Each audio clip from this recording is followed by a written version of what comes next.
And down about verse 13, Romans chapter 15 and verse 13. He says, "Now the God of hope fill you with all joy and peace in believing, that you may abound in hope through the power of the Holy Ghost." Now, I guess in a church like anything else, there seems to be a tendency sometimes to digress, and we forget the basics. And tonight, that's what I want to talk to you, is just getting back to basics, back to the simple things, back to that which really it keeps us motivated, keeps us focused, and gives us purpose. And many times in churches, in this church and other churches, you can see that the fire has gone out in some people's lives. You see it in the absence of testimonies. You see it in the lack of zeal when it comes to singing. You see it in attitude. And it seems like people are in a slump. I guess you know in sports sometimes you'll hear a person talking about, or a team. Well, the coach will say, well, we're just in a slump at this time. Or maybe the pitcher will say that about himself, or maybe one of the key players. Now, I guess slumps are kind of like the dumps. One lady said, they asked her, where did you get your new hat? And she said, well, every time I get down in the dumps, I get me another hat. And the other lady said, I wondered where you were getting those.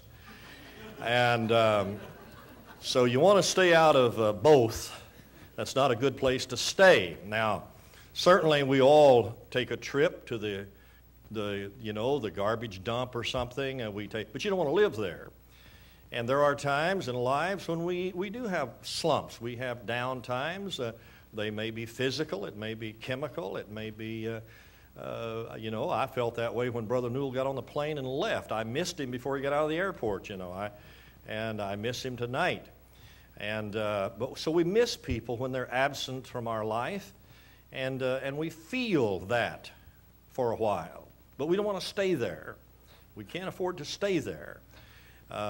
It's expected that we miss people. It's expected that we are not happy when good people leave, but certainly we have to go on, and we need to get our way out of this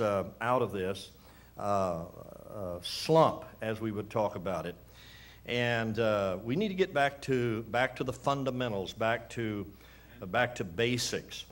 And tonight there's 3 or 4 things I want to talk to you about on what these basics are, and what they can do for us. And how do we get them back? How do we get a hold of them? And I think one of the things is we need to energize our faith. If you'll notice in verse 13, he said that, notice it says, the God of hope fill you with all joy and peace in what? In believing. In believing. Now, Christians sometimes wonder, why isn't this working for me? Why is it I don't have the joy? Why is it I don't have the zeal? Why is it that exciting things are not happening in my life spiritually? And why is the zeal gone? And usually there is a correlation between our faith and the other things I've mentioned. I think that the joy and the hope wane according to our faith. And this is exactly what it says. It says that the God of all hope and fill you with joy and peace in believing. So one of the first things I need to do is get back to basics about my faith, about faith itself.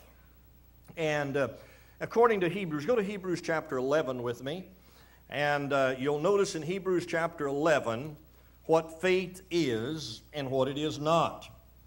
Hebrews chapter 11 and verse 1. And by the way, this entire chapter, if you want to study about faith, I suggest that you read Hebrews chapter 11. It is the faith chapter. There are certain chapters in the Bible that we give them titles. We say that Romans 3 is the sin chapter. 1 Corinthians 13 is the charity or the love chapter. 1 Corinthians 15 is the resurrection chapter. And John 3 or Romans 10, you could call that the salvation chapter. And here is the chapter that deals with faith. It has what we call the Heroes Hall of Fame. And it talks about their faith. And by the way, they're all in this Hall of Fame because of their faith. But the writer describes what faith is in verse 1. Now faith is the substance of things hoped for and the evidence of things not seen. The thing about faith is it produces substance. It has substance. And it has evidence. And this is the way it is defined. Someone has said faith is a firm conviction. Faith is having confident trust in God. Now, faith is not believing that God will do what you want. I hear a lot of that when people talk about faith. They say, well, all you got to do is just believe or just trust. But, what if you walked up to your dad or your father, your mother, and you said to them, you know what?